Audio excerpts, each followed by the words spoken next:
ప్రేమామయుడైన యేసుక్రీస్తు నామములో ఈ ఉదయకాల సమయములో మీ అందరికీ శుభాలు వందనాలు తెలియజేస్తున్నాను. ప్రియులారా, ఈరోజు దేవుని వాగ్దానము సామెతల గ్రంథము 29వ అధ్యాయము 6వ వచనము. దుష్టుని మార్గమున బోనులు ఉంచబడును, నీతిమంతుడు సంతోషగానములు చేయును. ప్రియులారా, మన దేవుడు నీతిమంతుడు, నీతి సూర్యుడు, నీతిమంతులను కాపాడువాడు, నీతిమంతులను పోషించువాడు, ప్రేమించువాడు, నీతిమంతులను ఆశీర్వదించువాడు. నీతిమంతుల మార్గము అంతకంతకు వర్ధిల్లును, దుష్టుల మార్గము నాశనమునకు నడుపును. నీతి మార్గమునందు మరణమే లేదు, మరణము లేని మార్గము యేసు మార్గము. యేసు నేనే మార్గమును, సత్యమును, జీవమును, నా ద్వారానే తప్ప ఎవడును తండ్రి ఎదుకు రాలేడు అని యేసు ప్రభు వారు చెప్పి ఉన్నారు.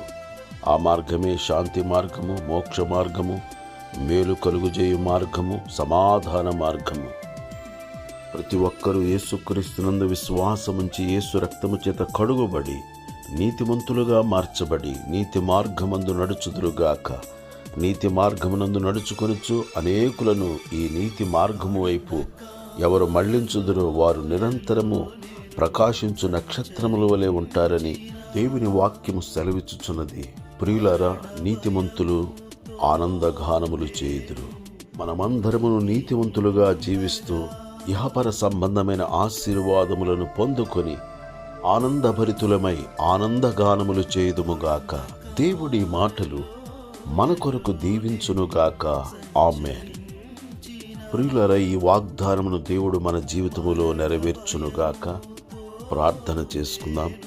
దయగల మా తండ్రి, ప్రేమగల మా యేసు ప్రభువా, పాపులమైన మమ్ములను నీతిమంతులుగా చేయుట కొరకు నీతిమంతుడుగా, నీతి సూర్యుడుగా ఈ లోకమునకు వచ్చి కలువరి సెరువులో మా కొరకు ప్రాణము పెట్టి పాతి పెట్టబడి 3వ దినమున మృత్యుంజయుడై తిరిగి లేచిన యేసయ్యా, నీకు వందనాలు చెల్లిస్తున్నాం.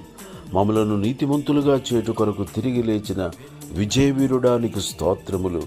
నీతిమంతులుగా మేమును జీవించి నిరీక్షణ కలిగిన వారమై ఈ లోకములో బ్రతుకున్నట్లు సహాయము చేయమని, నిత్యము ఆనందగానములు చేసే బిడ్డలుగా మేము జీవించినట్లు కృపను అనుగ్రహించుమని క్రీస్తు యేసు పరిశుద్ధమైన నామములో ప్రార్థన చేసి అడుగుచున్నాను తండ్రి. ఆమేన్.